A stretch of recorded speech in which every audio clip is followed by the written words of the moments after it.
on, people? Myke C-Town here with another episode of You've Seen It. And today I'm going to talk about the new pilot episode of the new series, Fear the Walking Dead. So everybody knows I'm a huge Walking Dead fan, and I've been watching it from the very beginning. I've even read the comics because I'm a dork. And one thing that I really feel like I missed out on is I should have been reviewing this show since it started. So now that we have this new offshoot of The Walking Dead starting called Fear the Walking Dead, I am going to be doing weekly kind of summaries and giving my thoughts of the show. Just so you guys are aware, these will contain spoilers. So don't be a dumbass and watch my video first and then start crying because, oh Myke, you told me what happened. You told me it was gonna be zombies and this is bullshit.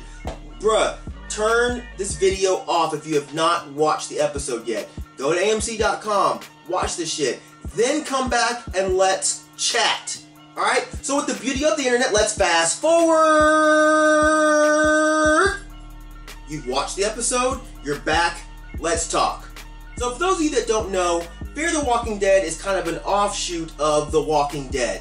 And they're both taking place in the same universe where it's the real world and the whole concept of zombies does not exist. Okay, Fear the Walking Dead is based in LA, whereas The Walking Dead was based in Georgia. Okay, so this is also taking place at the very beginning of the outbreak.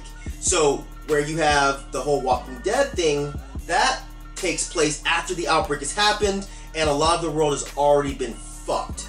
This one is giving us the very beginning. It's not necessarily telling us why the outbreak happened.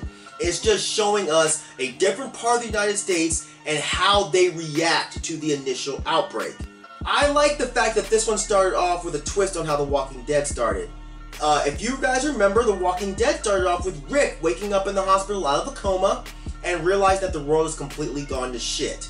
This series, Fear the Walking Dead, starts off with Nick waking up in a crack house that used to be a church and realizing that the world has completely gone to shit. He gets up and sees that his kind of hot girlfriend has killed a couple people and is now eating the face off of some unsuspecting black dude. Which is pretty accurate, pretty realistic. You know, I've had my face eaten off by many a blonde in my day. You know what I'm saying? Yeah. Anyway, one thing we do notice is the zombie in this one. She's kind of hot, like I said, and the reason I can say this is because since the epidemic has just started, the bodies have not started to rot yet. So we're seeing fresh zombies. And one interesting thing that I noticed is there's a weird hue in the eye, if you guys didn't notice that. So I like that what they start doing with this series is a major buildup of a backstory for all these people. It's been widely known that The Walking Dead doesn't just focus on zombies, it's more about the people and how they deal with each other once the apocalypse has started. So they have to build a story around these people to get us to actually give a shit about them. And that's something The Walking Dead didn't necessarily do immediately. We mostly learn about these characters and learn to love these characters based on their interactions within the group. We don't know much about them on a solo level. So I think that this, with Fear the Walking Dead, it really helps. Even though so far, I really can't say I give too much of a shit about any of these people. Nick, the junky-ass Edward Scissorhands. I kind of like him.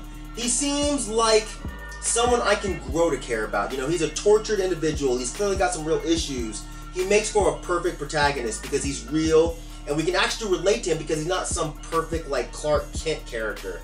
The mom, Madison, so far I can take her or leave her. You know, she seems okay, but I haven't seen enough of her yet to know if she really annoys me. So if she dies next episode, wouldn't be that big of a deal. If they keep her around for a little while longer, you know, we'll see. We'll see how that goes. But right now, she's not really bothering me. The sister of Nick, the daughter of Madison, Alicia. Yeah, she can die today. Today! I found her little bratty-ass attitude to be immediately annoying. Not on the same level of Carl type annoying, but definitely someone whose whole face can get eaten off slowly, and I just sit back like, true. And Alicia's little punk-ass boyfriend, the dude from The Wire.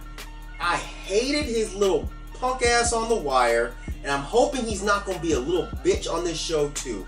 But I've made it very clear how much I have hated the black characters on The Walking Dead.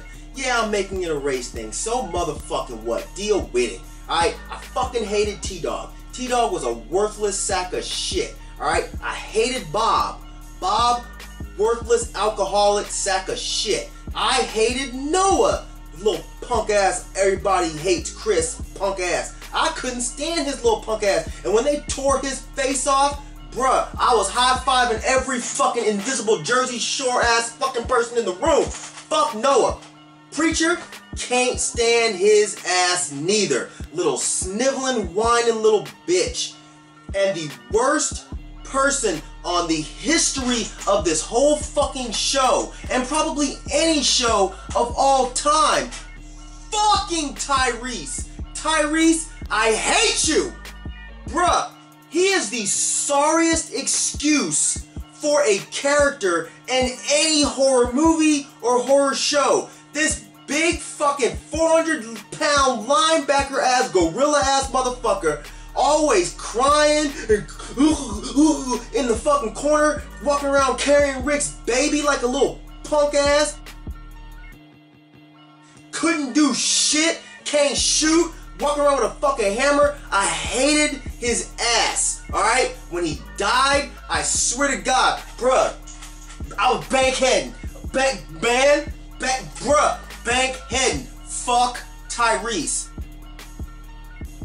So when I saw the little punk-ass boy from The Wire, I was like, God damn it, if you are another fucking Tyrese, I swear to God, Robert Kirkman and the other dude whose name I can't remember right now, I'm writing y'all a letter, I'ma see you, bruh. But back to the bitch-ass Wire dude. Considering he just kind of vanished, I'm wondering if, like, maybe this was a good thing. Like, did they go ahead and just kill him off early? Or is he gonna show up later with a fucking McRib and his headphones blasting Chief Keef and somehow manage to fuck everything up? Travis, he seemed okay, but he's kind of a goody two-shoes a little bit, you know, always trying to do the right thing.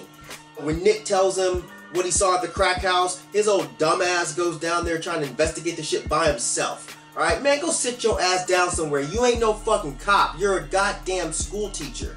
So I wasn't really feeling that, but I kind of feel like eventually he might get on my nerves too. Things are interesting as we start to see the city fall apart, as the video starts floating around of the guy who's dead, but he wakes up and starts kind of attacking the EMT workers. But it doesn't seem like it's all that interesting or all that crazy, so I'm assuming it's not the sole reason that the class was dismissed. So we're kind of led to believe that there are events happening all over the place that are a lot more serious. Basing the majority of the show around the dynamic of Nick and his family was cool because, like I said, I do find Nick to be pretty interesting of a character. And I definitely thought the dynamic between Nick and Calvin was pretty interesting. And I kind of wish they would have, you know, maybe carried that out a little bit longer before killing Calvin off. And I definitely think ending the episode with some serious action between Nick and Calvin, and then when the family comes in, I thought that was really welcomed after this long, drawn-out setup. I can appreciate the backstory here, the whole dysfunctional family drama and the stepdad trying to do right while having his asshole son that wants nothing to do with him. All that stuff is fine and all, but I'm not really sure that I really need all that because these people aren't really likable to me. So I don't think I care to hear much more about this. You know, bring on some fucking crazy ass, neck biting ass, finger licking good ass zombies, and not these little punk ass Degrassi rejects. Another thing I noticed is there's definitely a production difference to the show. It's a lot cleaner and brighter, you know, less gritty than The Walking Dead. And I guess that's due to the time it's supposed to be set in, you know?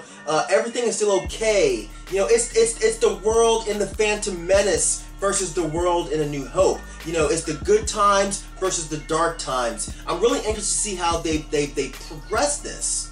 Overall, I thought it was a good episode. You know, they did a lot of setup and a lot of base lane, so let's see if they can keep our attention with this. I think the foundation that they put down is a really good one, and it leaves a lot of room to expand on. I'm just a touch concerned with a few things, you know? I'm concerned with the fact that they're in a big city, so the whole desolation and desperation of The Walking Dead kind of gets removed. You know, there are a lot more options and scenarios that are readily available for this cast of characters that weren't there for the characters that we're used to in The Walking Dead. Also, there's no predetermined storyline that's already here. You know, even though The Walking Dead doesn't follow the comics explicitly, it still follows the basic story, and it always has that story to fall back on. This series doesn't have that, so that can be a good or a bad thing.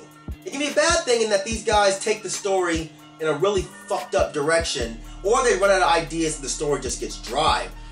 But it could also be a good thing in that the writers are now completely open to do a script with no real boundaries or limitations. So I guess only time will tell, but right now, I'll admit, I'm intrigued, and I'll definitely be tuning in every Sunday to see how this goes. But yeah, people that are complaining about it, listen, it was just a setup episode, alright? And that's the way I took it.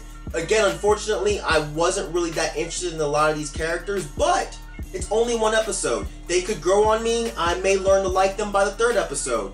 Let's just see how this goes. But again, right now, I think this was a good episode, and I think that this has a lot of promise. So that's it. So let me know, have you seen it? And if so, what did you think? Leave some comments in the C section down there, and let's talk about it. Alright? So you know how we do in these motherfucking streets. Thank you for living, thank you for loving, thank you for being you. And I will see you guys next time. Alright? Peace, bitches.